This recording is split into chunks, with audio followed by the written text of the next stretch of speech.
আগামী ৫ নভেম্বর যুক্তরাষ্ট্রে প্রেসিডেন্ট নির্বাচন। শেষ সময়ের জরিপে ডেমোক্রেটিক দলের প্রেসিডেন্ট প্রার্থী কমলা হ্যারিস প্রতিদ্বন্দ্বী রিপাবলিকান প্রার্থী ডোনাল্ড ট্রাম্পের চেয়ে ভালো অবস্থানে রয়েছেন।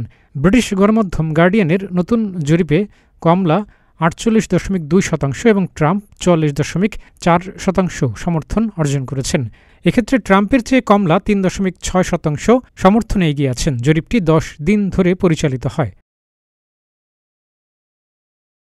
গণমাধ্যমটি বলছে, সাম্প্রতিক জরিপগুলোতে কমলা এগিয়ে থাকলেও বেশিরভাগ দোদুল্যমান রাজ্যে দুই প্রার্থীকে সমানে সমান সমর্থন পেতে দেখা গেছে। পোলিং বিশ্লেষণ ওয়েবসাইট 538-এর জরিপেও কমলা ২.৯% সমর্থন নিয়ে এগিয়েছিলেন। এই জরিপে কমলা ৫৮% এবং ট্রাম্প ৪২% সমর্থন পান।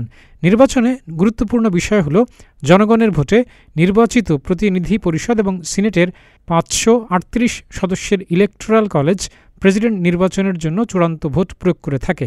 যুক্তরাষ্ট্রের সবকয়টি অঙ্গরাজ্য এবং ওয়াশিংটন ডিসির মাঝে ইলেকটোরাল কলেজের ভোট বণ্টন করা আছে। সাধারণত প্রতিনিধি পরিষদ এবং সিনেটের সদস্য সংখ্যার সমান হয় এই ইলেকটোরাল কলেজ।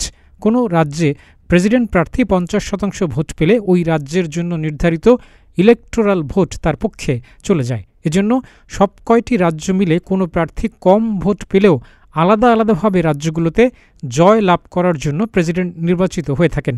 এজন্য মার্কিন নির্বাচনে মোট ভোট প্রাপ্তির থেকে প্রতিটি রাজ্যে আলাদাভাবে জয়লাভ করাটা বেশি জরুরি প্রেসিডেন্ট হওয়ার জন্য।